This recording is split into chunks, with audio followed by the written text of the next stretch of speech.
A partir de este momento, establecemos contacto con los 4 puntos cardinales de nuestra amada patria. ¡Que viva Bolivia! Inicia Dialogamos para construir bienestar, un espacio destinado a tratar temas estructurales del país. La Huipala es un código de la inclusión. La Huipala es un código de la integración. Porque el análisis y diálogo son la base del cambio. Aruski pasip hayanaka sakipunira kispawa. Es un código del vivir bien que nos dice obligación de comunicarnos, obligación de dialogar. Dialogamos para construir bienestar. Bienvenidos. Estimados hermanos, estimadas hermanas, un saludo fraternal, un saludo cariñoso desde acá, desde el programa Dialogamos para construir bienestar. Saludarles a todos los hermanos y a todas las hermanas, compañeros, compañeras que nos siguen por este medio y también por las redes sociales. Dialogamos para construir bienestar.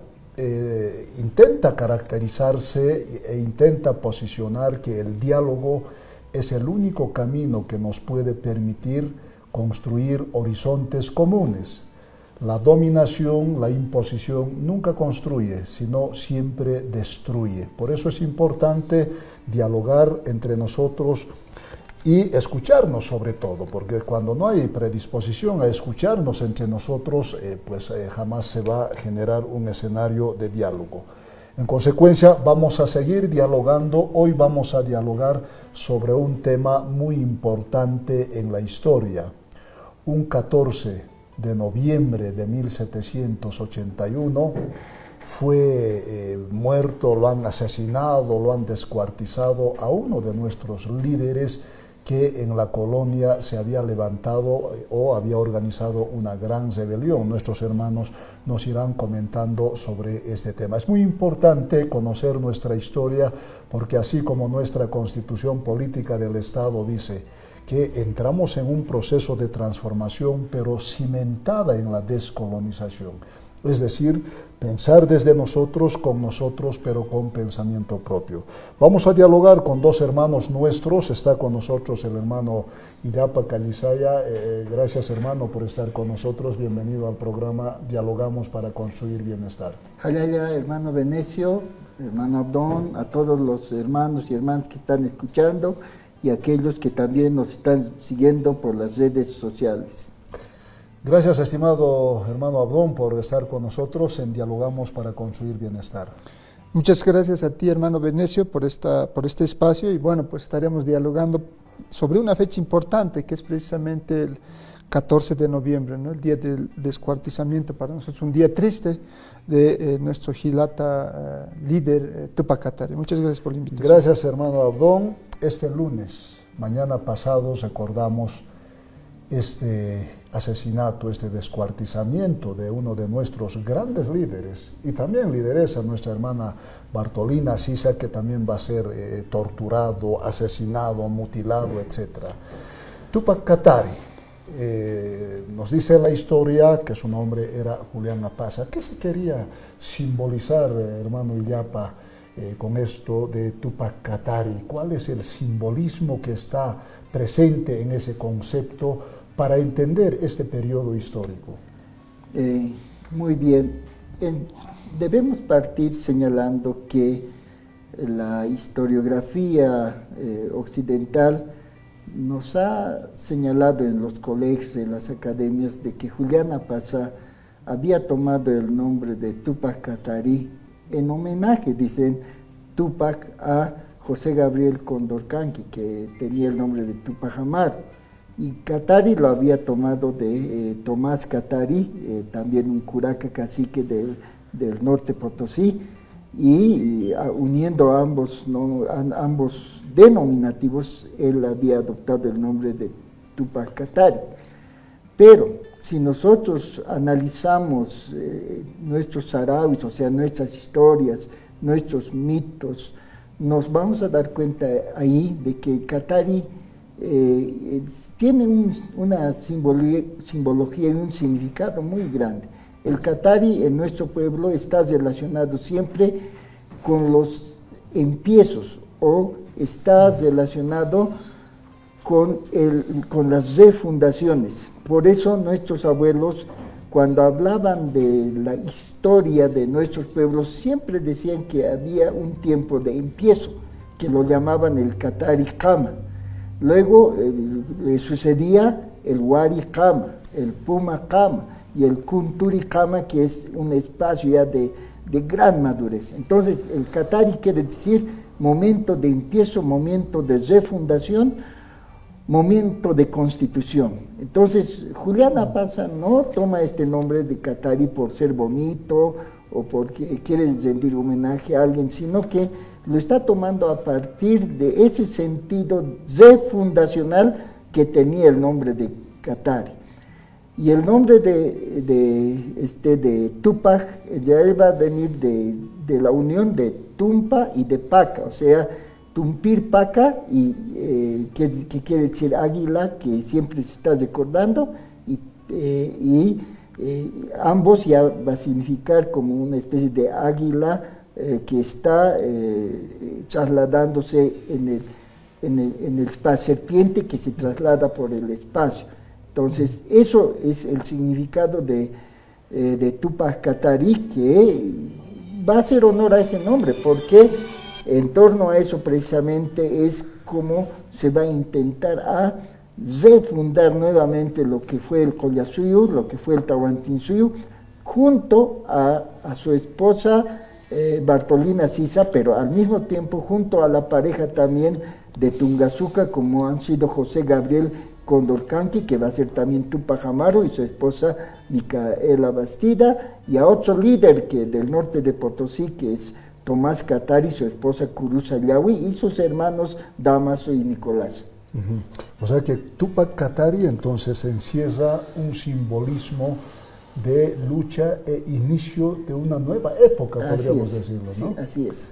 Bueno, entonces no es casual que estos nombres se hayan puesto nuestros líderes en el pasado, pero para la lucha de Tupac Katari, ¿no?, que más adelante comentaremos cómo ha sido torturado y descuartizado, ¿qué antecedentes podemos mencionar, estimado Abdón, para entender ese momento histórico allá por 1781? Sí, es importante, hermano Venecio, contextualizar, digamos, la rebelión de nuestro Jilata líder Tupac Katari.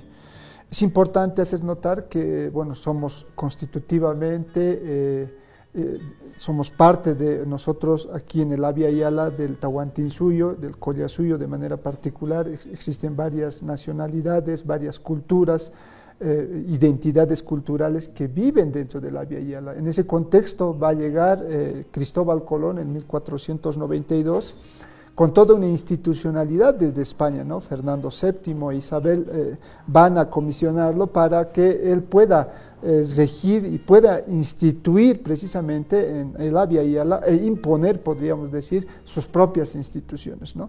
Ya con posterioridad, Francisco Pizarro en 1532 va a llegar con, digamos, ya con la fuerza física a construir sus propias instituciones y, bueno, va a subyugar a lo que después, a nuestro líder, primer líder subyugado tal vez, el Inca Atahualpa, ¿no? Toda esa trayectoria histórica de los incas también va a llegar hasta Tupac Katari. Bueno, lo importante aquí es que hay entonces como una especie de encuentro violento de una forma, de una cosmovisión, de una racionalidad, de un continente, podríamos decir, que es el europeo, en este caso de manera específica España, sobre el Abya Yala, sobre lo que ahora es América, ¿no? Entonces, hay una imposición de sus instituciones. En ese contexto se va a imponer, por ejemplo, las formas de organización, como en España había los reyes, ¿no? Entonces aquí se van a generar los virreinatos, ¿no? El virreinato del Alto Perú, el virreinato de La Plata, y una serie de virreinatos dentro de los cuales nosotros nos vamos a desenvolver. Y estas institucionalidades coloniales van a generar también en el ámbito social y económico otras institucionalidades de subyugación a lo indígena, ¿no? No se olviden que cuando llega a España nos van a denominar a nosotros como indios y, bueno, con esa terminología nos van a, digamos, subyugar, y cuando van a generar sus normas, sus leyes, etcétera, nos van a, de alguna manera, disminuir en ese sentido. Por eso es que la idea de la ciudadanía que se va a generar desde España, etcétera, va a ser para los criollos, inclusive probablemente para los mestizos, pero no para los indios, ¿no? Los indios no van a ser considerados como seres humanos. En ese contexto van a aparecer, por ejemplo, instituciones como la encomienda, por ejemplo, ¿no?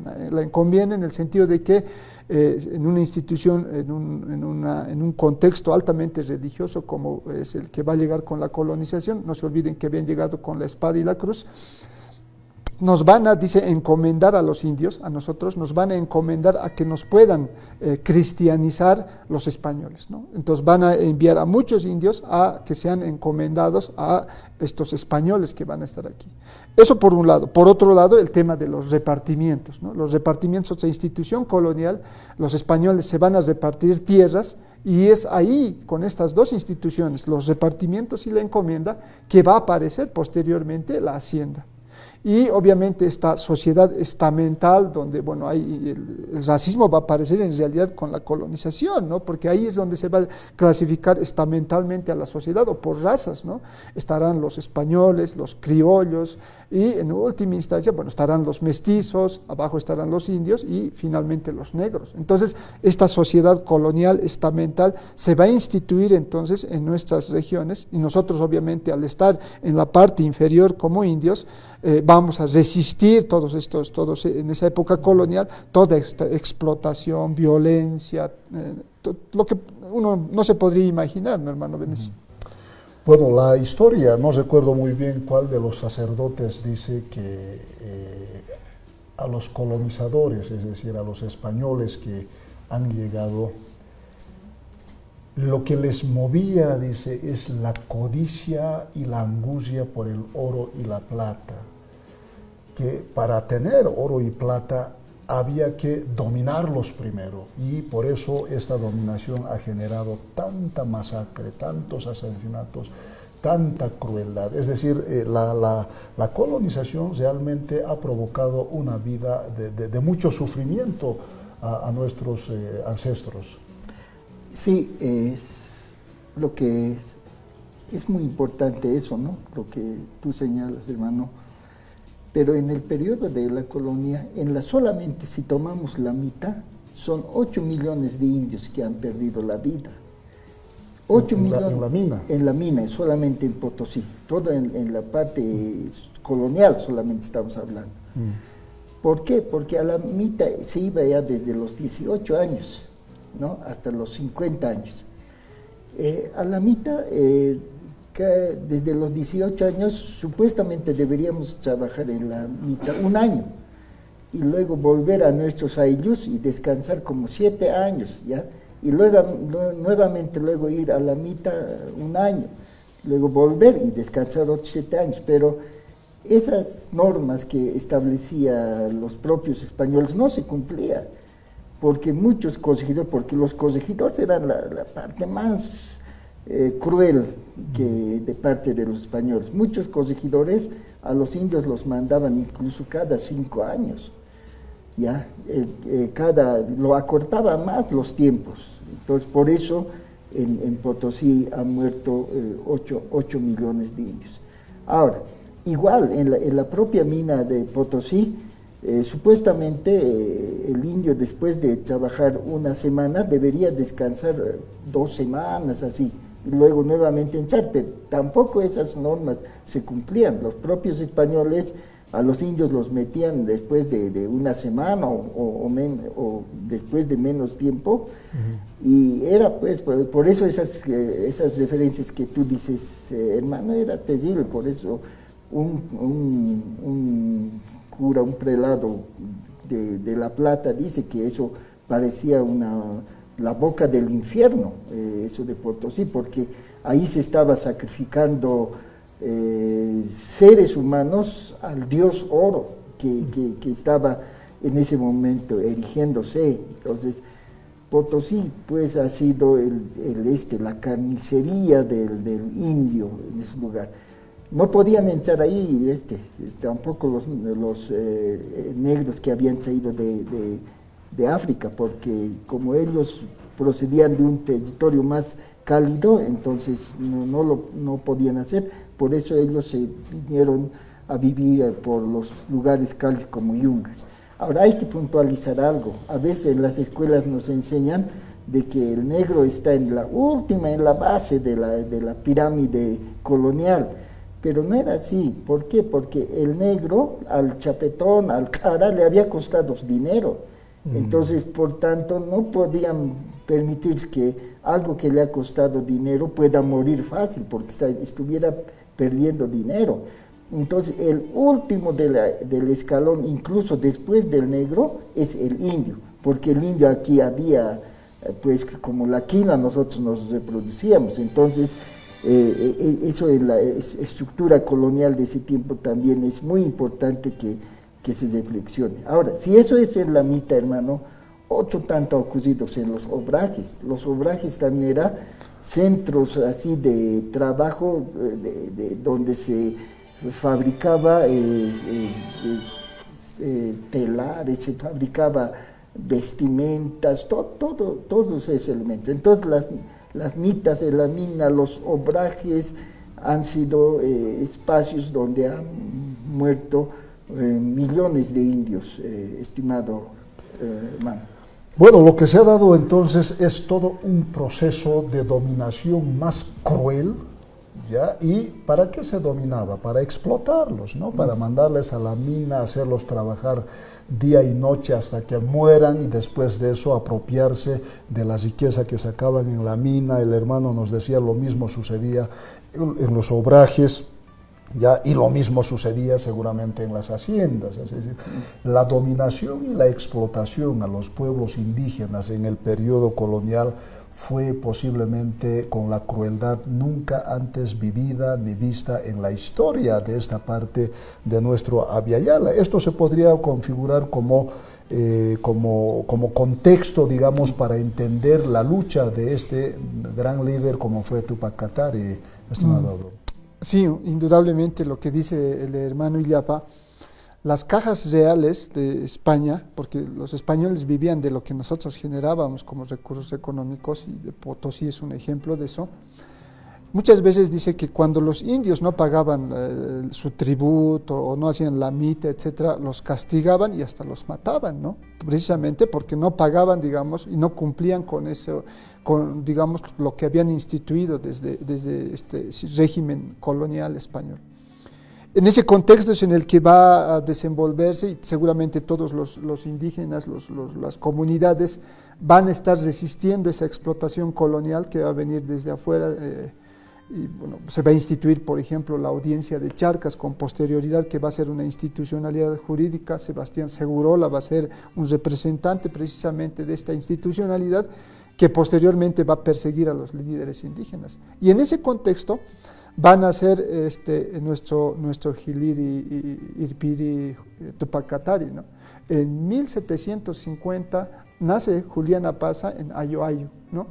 En Ayoayo se dice que era muchos dicen, los historiadores, no han encontrado referencias sobre nuestro hermano Julián Apaza, porque claro, ¿quién le va a interesar investigar sobre un niño indio, un niño de lo común, del pueblo, ¿no ve? Porque los españoles estaban preocupados seguramente sobre los hijos de los virreyes, seguramente escribían sobre ellos, pero no sobre un indio, ¿no? Entonces, por eso es que no tenemos esa información.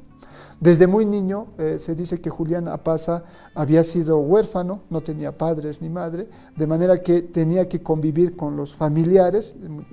Se había dedicado inicialmente a las actividades agrícolas, trabajaba con los familiares seguramente más cercanos a él. Posteriormente, después de dedicarse a la actividad agrícola, se había dedicado, dice, a temas como el sistema religioso era fuerte en la época colonial, había llegado a ser monaguillo, ¿no?, de los sacerdotes seguramente de esas épocas. Y bueno, ahí en esa institución, en calidad de monaguillo, dice que conoce un poco cómo funciona el régimen español, ¿no? Obviamente al lado del cura seguramente iba donde los virreyes, donde los criollos, etcétera, y conocía cómo funcionaba el sistema y cómo dentro de sus casas estos criollos, los españoles, explotaban a los indios. Entonces él estaba formando su conciencia revolucionaria en ese este proceso, ¿no? De ser niño, la adolescencia que va a estar ahí como monaguillo, y posteriormente dice, se va a hacer, como decía el hermano, como todo indio tiene que ser en esas épocas, va a ser lamita, ¿no? Va a ir a la mina, se va a dedicar a la mita por un buen tiempo, y con posterioridad, ya cuando ya joven, a sus 30 años, en 1780, se dedicará con mucha más fuerza, digamos, a la actividad del comercio, ¿no? Se dedicaba al comercio de las bayetas y al comercio de la coca. La coca ahora mismo sabemos que es uno de los que, un elemento que es importante, aunque claro, en la época colonial no tenía una visión tan comercial, sino en el sentido de que los españoles utilizaban, por no darles comida a los indios para que trabajen, les daban coca, dice, para que aguanten más tiempo en las minas, en el Chaco, en la ganadería, en la agricultura. Entonces también era una herramienta de explotación, lastimosamente se utilizaba así desde los españoles la coca. Pero bueno, entonces Juliana pasa, ya Túpac Katari a los 30 años, dice, se va a dedicar al comercio, y también a través de esos trajines que va a ir de un lugar a otro, porque va a ir desde aquí hasta Perú, va a ir a distintas provincias, va a conocer, dice, cómo funciona este régimen colonial, y va a ver el sufrimiento de las hermanas y los hermanos. Bueno, seguiremos conociendo y reflexionando la historia de la rebelión de Túpac Katari. Pues ahora haremos un brevísimo corte para escuchar algunos anuncios.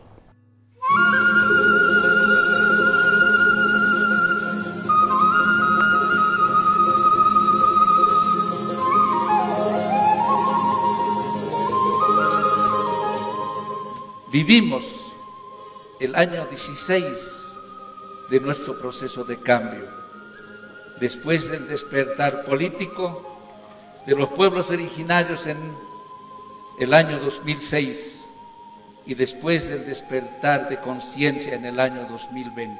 El tiempo de cambio del 10º Pachacuti se hace sentir en todas las manifestaciones de vida.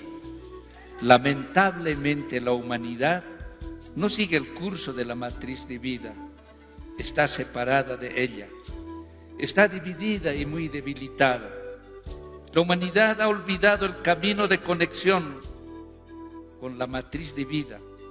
Los líderes actuales no están conduciendo a la humanidad por el camino correcto de retorno a la vida y trascender el miedo y la agresividad que no pertenece al esquema genético humano. Los dueños del sistema y del conocimiento saben perfectamente que el tiempo del 10º Pachacuti no es su aliado, somos millones, y les será muy caro y muy difícil seguir controlando a las poblaciones por la fuerza. Por ello, han fabricado la inteligencia artificial en los medios de comunicación, abierta en las redes sociales, para controlar y vigilar las actitudes, las creencias de los movimientos sociales, no solo en Bolivia, sino en el mundo entero. Somos testigos del uso de nuevas técnicas de sometimiento, donde los opresores fabrican el consentimiento de la renuncia de la libertad en sus víctimas. La inteligencia artificial y redes sociales se han transformado en armas para moldear y someter la opinión pública. Los operadores de las redes sociales infiltran a las personas influyentes que difunden sus puntos de vista para subordinar el pensamiento de grupos en línea. Es tarea de todos identificar la esencia del metaverso y el alcance de la recolonización 2.0. Desenmascarar cómo funciona, qué reacciones genera y qué soluciones serán necesarias para defender nuestra libertad, la soberanía, la salud, la justicia y nuestra independencia. Con el proceso de cambio de los pueblos originarios comienza la revolución de ideas y es conocido también como la revolución sin el derrame de sangre. Es una revolución para volver al camino del equilibrio, de la paz. Es una revolución para volver a nuestro Capacñán, a nuestro Sarawi, como dirían los hermanos aymaras. Nos conocemos bien entre quienes dividen y quienes unifican. tanto en el contexto del divisionismo real como en el contexto del divisionismo 2.0. Mientras tanto, Bolivia soberana y democrática, con el gobierno nacional al mando de nuestro hermano Luis Arce Catacora, logró el mayor crecimiento económico de la región, la menor tasa de inflación, con un récord en exportaciones y con reducción de desempleo, reducción de la pobreza extrema y la pobreza moderada, acortando las asimetrías sociales y logrando una inclusión social nunca antes vista en el país. Por todo ello, los logros del proceso de cambio serán defendidas ante toda amenaza. Está dicho, la Madre Tierra vive su propio proceso de cambio. Está renaciendo, sanándose y depurándose al igual que sus hijos. Nuestra Madre Tierra hoy irradia nueva energía y nos enseña que los traidores serán traicionados, los mentirosos serán engañados y los ladrones serán robados. Si estás sembrando bien, no te preocupes de la cosecha. Callala el Estado plurinacional de Bolivia, callala nuestro proceso de cambio, callala a los pueblos del mundo.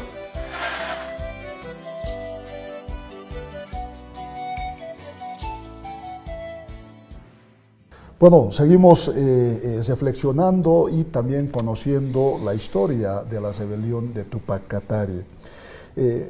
Hoy en día tenemos celulares, tenemos la tele, tenemos la radio, tenemos minibuses, tenemos taxi, como que hay condiciones, digamos, para movilizarnos, ¿no? Para organizar, qué sé yo, un encuentro, para organizar una marcha, pero en aquel entonces, estamos hablando del siglo XVIII, 1780, 1781, seguramente ha debido ser bastante difícil organizar una rebelión de las dimensiones que Túpac Katari y Bartolina Sisa organizaron, estimado Illap. Sí, es evidente. Los viajes que hacía Tomás Katari nomás hay que tomar en cuenta, desde el norte de Potosí hasta Buenos Aires, a reclamar, ¿no? Pero a veces... ¿Qué ¿no? tiempo habrá viajado? Son meses. Y a veces decimos, no voy a ir a hacer mis trámites porque no hay movilidad, decimos, ¿no? Pero son cortitos nuestros tramos, pero ir hasta Buenos Aires, ¿no? Y también el propio Túpac Amaru, porque Túpac Amaru era un indio muy ilustrado. Además, en la colonia, los españoles habían establecido colegios para hijos de caciques. Entonces, los hijos de caciques, o sea, los curacas, en este caso, tenían la posibilidad de asistir a colegios donde aprendían latín, sabían el castellano, pero al mismo tiempo dominaban muy bien su idioma. Por tanto, eran unos personas universales. ¿Por qué? Porque comprendían la cultura occidental y al mismo tiempo comprendían su propia cultura. Eso les puso celoso a los españoles y le dijeron que estaban formando a sus propios sepultureros y entonces se puso límite. Entonces, Túpac Amaru, por ejemplo, hacía grandes recorridos, incluso desde Tungazuca hasta Lima, ¿no? Además que era arriero, también hacía negocios, o sea, el propio Túpac Katari hacía esos recorridos. Pero dice Abdón, sí, era cocani, ¿no? Era también valletero, o sea, estas personas se financiaban, ese es el otro elemento. Se autofinanciaron. Sí, ¿no? a veces también nosotros estamos diciendo, pero no hay plata, pues, ahora ¿cómo vamos a desplegar? Entonces, no, pero si vemos en esos hermanos y esas hermanas de ese tiempo, hacían pues ese tipo de recorridos. Pero había un sistema también que incluso hasta la guerra del Pacífico se siguió utilizando, eran los llamados chasquis. Todos los chasquis también desempeñaban papeles muy importantes y entonces por eso la mamatalla Bartolina Sisa dice, ¿no? Cuando le interrogan aquí, cuando ya le atrapan, dice, ¿no? Mi esposo ha viajado 3 veces, dice, 3 veces a Tungazuca, ¿no? donde se reunía, dice, con Túpac Amaru. Ahí también participaba de esas reuniones Tomás Katari. Y también participaba un indio de la Amazonía. Y fíjense cómo ha venido desde la Amazonía, ¿no? Era Pedro Ignacio Muiva. Entonces, 10 años han planificado. Tenía que ser esto un movimiento más, no era todavía el tiempo, te faltaba todavía algo, ¿no? ¿Qué cosa es lo que ha apresurado? Lo que ha apresurado es el hecho del norte de Potosí, de Tomás Katari, cuando lo agarran a Tomás Katari, eso apresura los hechos en 1780, y el 4-5 de noviembre ya se levanta ya José Gabriel Condorcanqui, ya de 1780, ya en el lado de Tungazuca, todos los lugares, ¿no? Lo agarran al corregidor, lo ajustician al corregidor. Eso ha sido en noviembre, ya diciembre, enero, febrero ya va a empezar Túpac Katari, pero lo que dice Abdón es bien cierto, no sabemos dónde ha nacido incluso Túpac Katari, incluso dicen otros que habría nacido por Juliaca, por Puno, por esos lugares, y que después de niño lo habrían traído para que ayude en la iglesia, por Sicacica.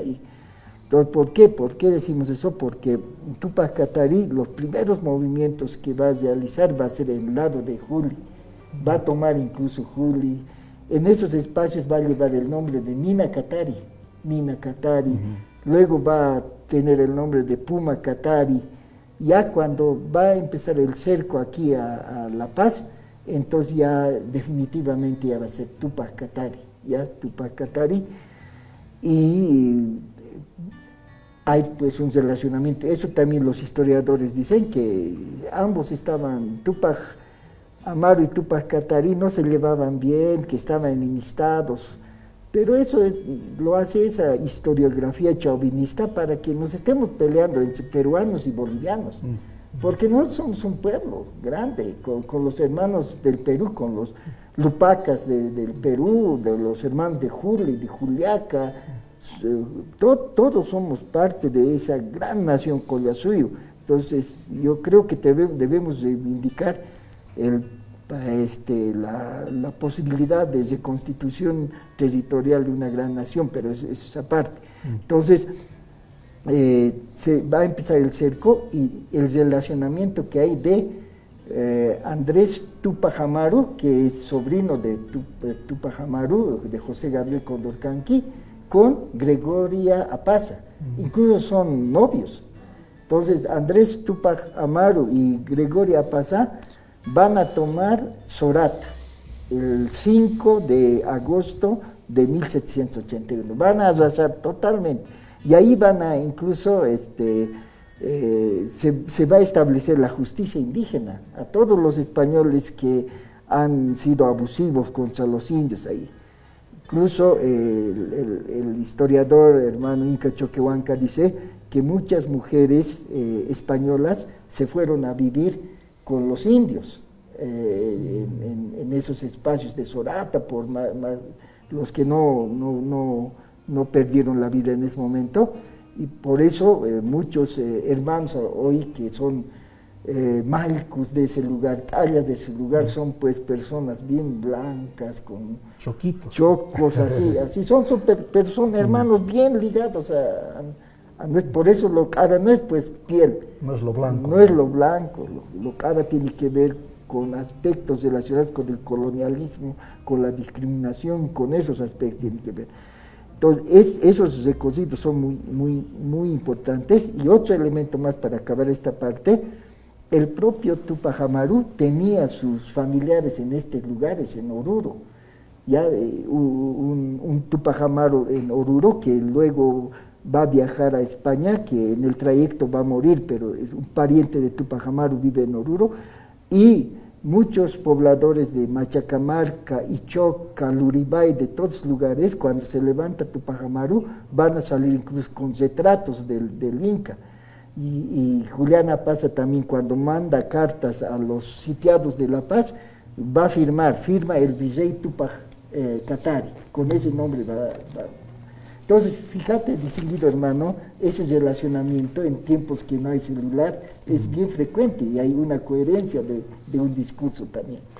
Esto se podría definir como un compromiso por la liberación de tu pueblo, ¿no? Seguramente se coser a pie, no sé, pues desde Ayoayo, por decir, hasta Tungazuca o hasta Buenos Aires, son semanas, son meses donde no hay recursos, donde seguramente la solidaridad de las personas también estaban presentes ahí, ¿no? Entonces, definitivamente ha costado muchos años organizar una rebelión ante un sistema colonial que día que pasa les provocaba sufrimiento, muerte, dolor, llanto en todas las familias del gran Tahuantinsuyo, hermano.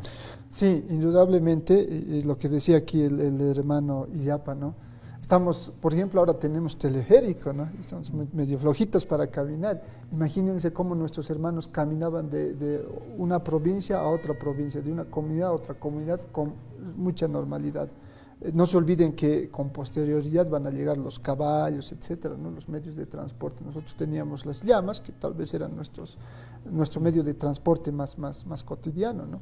Sin embargo, de eso, yo creo que ya un poco aterrizando a lo que va a suceder en 1781, estamos en una institucionalidad colonial occidental. Habíamos dicho que estamos en la audiencia de Charcas, ahí va a ser Sebastián Segurola precisamente quien va a gobernar la audiencia de Charcas, y en particular va a tener un, digamos, lugarteniente que se va a llamar Ignacio Flores, ¿no? Quien va, digamos, a organizar la parte militar de la colonia. Mientras que nuestro hermano líder Tupac Katari se va a organizar desde Sica y Ayoayo, va a empezar a levantar a las comunidades. Ahora es ahí la provincia de Aroma, donde están otros municipios, pero antes eran comunidades, ¿no? Suyos a ellos, como Humala, etcétera, ¿no? Se van a organizar, se van a levantar, dice, contra los españoles. Un ejemplo de eso es lo que va a suceder en Sorata, lo que decía con Tupac Amaru, ¿no? El primer ejemplo, por ejemplo, lo que va a suceder en Sorata es que van a generar una represa, ¿no? Para inundar a Sorata, porque en el centro obviamente vivían los españoles y los indios vivían a los alrededores. Entre los indígenas, los indios van a decir, y los que conocen actualmente Sorata saben que, por ejemplo, hay una represa de agua arriba en una especie de, en una montaña, hay un hueco, no sé cómo lo llaman, pero ahí adentro hay agua, por ejemplo, que va ahorita mismo, ¿no? Entonces, si uno se imagina en esos años, se va a dar cuenta que seguramente era mucho más fácil generar represas porque había agua que salía ahí, ¿no? Entonces, habían generado esas represas, dice, intentando inundar a Sorata, y obviamente habían, como decía, ajusticiado a muchos españoles, criollos que habían explotado a los indios. Ese antecedente es importante para que Tupac Katari tome como modelo lo que va a suceder con Tupac Amaru allá en Sorata, y va a generar los dos cercos en 1781 aquí en La Paz. No se olviden que La Paz no es la Paz que ahora conocemos, ¿no? Nuestra Señora de La Paz era, pues, era la Plaza Murillo, diríamos la Pérez Velasco, la San Francisco, llegando a la Prado, tal vez inicios de la Prado, la calle Murillo, la Jaén por este lado. Es decir, lo que era La Paz en esas épocas era pequeñísimo, ¿no? Donde vivían los españoles, los criollos, fundamentalmente los españoles, ¿no? Y obviamente los indios, analizando y viendo la explotación que había, el sojuzgamiento, la explotación económica que había, dicen, hay que cercarlos a estos españoles. Y si ustedes se dan cuenta, La Paz es como Sorata, una hollada, ¿no? Es como un pozo. Entonces seguramente era fácil, y Tupac Katari dice que se va a trincherar uno en la Ceja del Alto, en la bajada en la Tejar, y otro en Pampajasi, que son como dos altares, ¿no? Que hay dos espacios como una especie de subidas. En esos dos va a hacer sus campamentos, dice, y desde ahí van a empezar a acercar a lo que es la ciudad de La Paz. Y los españoles, a manera de defenderse, dice, van a construir un muro rápido, en unas 2 semanas dice que hacen construir un muro de defensa aquí en el centro de La Paz. Y bueno, pues los hermanos indios con Tupac Katari y Bartolina Sisa también, porque Bartolina Sisa estaba en parte de Ceja, en la Ceja, digamos, en ese campamento, mientras que Tupac Katari dice que estaba aquí en Pampajasi, ¿no? Entonces, La metodología de ataque, los indios no teníamos en esas épocas fusiles, rifles, teníamos piedras, digamos, teníamos honda, con eso se atacaba y tal vez se encendía fuego algunas tipo mecheros y con eso se les atacaba, dice. Pero la metodología más importante de lucha de Túpac Katari en esas épocas era, dice, les cercaban y no les dejaban de echar alimento, ni agua ni nada. Entonces, como los españoles eran dependientes de los indios en ropa, en comida, en todo, obviamente en algún momento ha tenido que dejar de haber estos recursos, ¿no? De alimentación, de vestimenta, etc. Y se dice en la historia oficial que estos españoles, como ya no tenían nada que comer, han empezado a comer a sus propios caballos, a sus burros, a sus perros, a sus gatos, empezaban a morder, dice, y eso es literal cuero que había. Un niño más. Exacto, entre ellos, ¿no? La antropofagia, digamos, se practicaba entre ellos, muchas veces ya se comían. Era tal, dice, la desesperación de los españoles en estos dos cercos, en 1781, que muchas veces salían, dice, a buscar comida, salían del cerco y los indios obviamente los atacaban, ¿no? Entonces, los indios también tenían sus propios métodos, además de que los atacaban de tiempo en tiempo. Katari dice que bajaba y en algún momento incluso les quitaban armamento, porque los soldados dice que salían por hambre a buscar comida y muchas veces perdían su armamento por escaparse, lo dejaban su arma. Entonces Túpac Katari se ha empezado a apropiar de algunas armas, de algunos caballos, y ya empezaba a organizarse como una organización más militar. Y dice que hacían sus catus, eso es lo interesante. Nuestras hermanas de las Bartolinas, digamos, en esas épocas, vendían algunas como estrategia para que salgan a comprar. Las mujeres salían y tal vez respetaban a las mujeres, pero a los hombres soldados, dice, los agarraban. Era como un método de lucha también que nuestros hermanos en esas épocas habían aplicado. Entonces, ese es más o menos el contexto, ¿no? De por qué es que, por ejemplo, en la actualidad, y eso es importante que lo reflexionemos, ¿por qué a la memoria, recuperando esta memoria larga, en la actualidad, no solo a los indios, sino también a los, digamos, a los descendientes de los criollos españoles? ¿Por qué les asusta cuando se habla de cerco, ¿no? Cuando se dice cerco, yo me recuerdo cuando ha habido el golpe de Estado aquí en 2019, vamos a cercar la hollada de la zona sur, y se han empezado a asustar, ¿no? Porque han dicho, nos van a matar de hambre, que nos van a hacer esto, que el otro. Hay una memoria que está ahí, y que no se va a borrar, y esto estará y sobrevivirá por miles de años, que este es un método de lucha de los pueblos indígenas, la aplicación de los cercos, ¿no? Es un método de lucha ante tanta dominación, explotación, ante tanto racismo, ¿no? No es porque los pueblos indígenas sean malos, creo que eso es importante. ¿Cómo entender el hecho mismo del descuartizamiento de Túpac Katari? ¿De qué le acusan supuestamente? ¿Quiénes lo acusan? ¿Y qué hacen con el hombre descuartizado? En realidad, el hecho del descuartizamiento es una gran lección no solamente para nuestro territorio, sino para el mundo entero. ¿Por qué? Porque la lucha de Túpac Katari, Bartolina Sisa, Túpac Amaru y Micaela Bastida va a tener tanta trascendencia porque va a tomar en cuenta desde el sur de Colombia, lo que es la parte del Ecuador, Perú, Bolivia, norte de Chile, norte de Argentina. O sea, es un movimiento trascendental. Entonces, este movimiento trascendental de 1780-82 va a tener mucha influencia en Europa. O sea, la propia Revolución Francesa va a tomar como un hecho de inspiración el levantamiento de Túpac Amaru, Túpac Katari. ¿Por qué?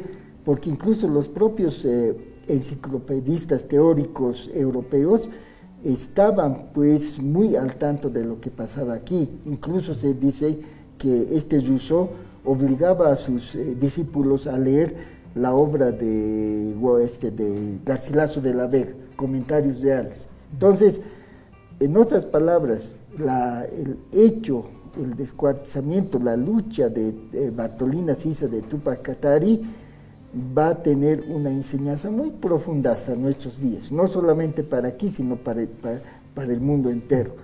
Ahora, la casta que ha descuartizado a Túpac Katari, ¿no? Y también la que ha matado a Bartolina Sisa, querían escarmentar, decir que nunca más se levanten. Por eso, cada uno de sus extremidades van a ser enviados a distintos lugares donde ha sido fuerte el movimiento. Eso nos estamos refiriendo a Sicacica, nos estamos refiriendo a Caquiaviri, nos estamos refiriendo a los Yungas, y su cabeza fundamentalmente lo van a colocar en una pica acá en Quiliquili, ahora que es Villa Pavón, y su corazón de Tupac Katari lo van a llevar a La Ceja, donde ahora se tiene como monumento al corazón de Jesús, ¿no? Entonces ahí va a ser enterrado su corazón. La gente, para que no se recuerde de eso, entonces lo han hecho, la casta ha hecho construir ahí el corazón de Jesús, y bueno, sin embargo, ese su cuerpo sigue reconstituyéndose. En vez de hacernos olvidar, más nos ha hecho recordar. En vez de que nos haga escarmentar, más rebeldes nos ha vuelto Tupac Katari y Bartolina Sisa. Me parece que ese es lo profundo. ¿Por qué? Porque el ajayo de Bartolina Sisa y Tupac Katari van a retornar los años 60, 70, a partir de lo que se llama el indianismo y el catarismo. Y ese propio ajayo de Tupac Katari y Bartolina Sisa está rondando en nosotros y ha aparecido como la huipala, que ya está ahora como parte de nuestra simbología. Está ahí también el Año Nuevo, así, son reposicionamientos, son parte de la reconformación del cuerpo de Bartolina Sisa y del cuerpo de Tupac Katari. A ver, de modo breve, estimado Abdón, el miedo ha sido una herramienta de los colonizadores para dominar, ¿no? Entonces aquí había que descuartizar, y para que la gente tenga miedo, pues seguramente los miembros de Tupac Katari lo han llevado a un lugar y a otro lugar para que la gente, como decía el hermano Villapa, escarmiente y dócilmente obedezcan a sus dominantes. Es indudable, hermano Venecio. Imaginémonos que estamos en una sociedad colonial, no como en la actualidad, ¿no? Nos podemos aquí gritar, les podemos decir cualquier cosa a la otra persona, pero en esas épocas insultarle a un español, faltarle el respeto, no cumplir digamos, ciertas obligaciones que ellos nos imponen, seguramente era hasta un delito, ¿no? en la época colonial. Entonces, indudablemente el descuartizamiento es una metodología, un símbolo que van a tratar de implementar aquí en la época colonial para amedrentar a las futuras resistencias o levantamientos de los pueblos indígenas, ¿no? Pero como decía bien el hermano Villapa, que no lo van a lograr. En la actualidad, yo me recuerdo, por ejemplo, cómo uno se acerca a esto de Tupac Katari cuando no lo conoce. Los jóvenes actualmente, yo cuando era joven jugábamos, te vamos a hacer el Tupac como una manera de juego, y nos estirábamos y nos lastimamos. Imagínense cuál el dolor que ha debido de sentir nuestro Jilata, ¿no? Tupac Katari, cuando lo han descuartizado con 4 caballos, y esa metáfora ha servido para que a futuro, por ejemplo, Felipe Quispe mismo diga, ahora que estos criollos, los que entre comillas son parte de la República de Bolivia, decía Felipe alguna vez cuando le hablaba de presidente a presidente Albanzer, ahora si quieren descuartizarme como han hecho a Tupac Katari, porque ustedes siempre hacen eso con los indios, descuartícenme ahora, pues utilicen pero 4 tanques porque ya no tienen caballos, ¿no? Entonces, esa metáfora, esa resistencia, yo creo que ha servido de mucho. Actualmente con el Estado plurinacional lo estamos poniendo en vigencia, y hay muchos líderes, ahora ya no hay 1 o 2, yo creo que somos miles los que defendemos estos principios de la descolonización, que creo que el primer cimiento de la descolonización es Tupac Katari. No es un teórico, un académico que nos ha dicho que esto es la descolonización. No, Tupac Katari en el hecho nos ha enseñado qué es la descolonización y cómo se puede descolonizar y cómo hay que luchar y cuáles podrían ser los métodos, ¿no? La figura de Tupac Katari y la rebelión de Tupac Katari sigue siendo una inspiración para nuestros pueblos y sigue dando mucho coraje, mucho valor, ¿no? Así es. Creo que los jóvenes, las hermanas también, eso es lo que debemos buscar nuevamente. Yo creo que es como el mito. El mito del Incazi dice que cuando está ahí abajo el cuerpo del Inca, y ahí dentro del suelo se está conformando nuevamente. Y con el cuerpo de Tupac Katari es lo mismo, que su cabeza se está uniendo nuevamente con sus brazos, con los pies del cuerpo, y nuevamente eso, cuando ya se junte, ya vamos a tener un Estado que ya no va a ser colonial. Y ese día va a desaparecer el indio. Ya no va a haber indio y tampoco ya va a haber el cara. Y ya vamos a ser seres iguales los unos a los otros. Bueno, hay mucho para seguir reflexionando sobre nuestra historia. Bolivia, dice nuestra Constitución, entra en un proceso de descolonización. Esto tiene que llevarnos a reflexionar muchos temas de historia, en economía, en política, en cultura, donde nosotros mismos creamos en nosotros mismos y desde nosotros, sin pretender lo que nunca vamos a poder ser, podamos construirnos. Dialogamos para construir bienestar, seguiremos en las siguientes semanas dialogando con ustedes sobre estos y muchos otros temas que hacen a nuestra realidad y a nuestro país. Agradecemos a cada uno de ustedes. Nos iremos, estimado Abdón, gracias por estar con nosotros. Muchas gracias a ti, hermano. Allá, hermano Yapa. Allá, a todos ustedes. Gracias por acompañarnos en esta entrega. Dialogamos para construir bienestar es una producción de la Vicepresidencia del Estado Plurinacional de Bolivia a través de su Dirección General de Relacionamiento y Fortalecimiento Ciudadano. Hasta pronto.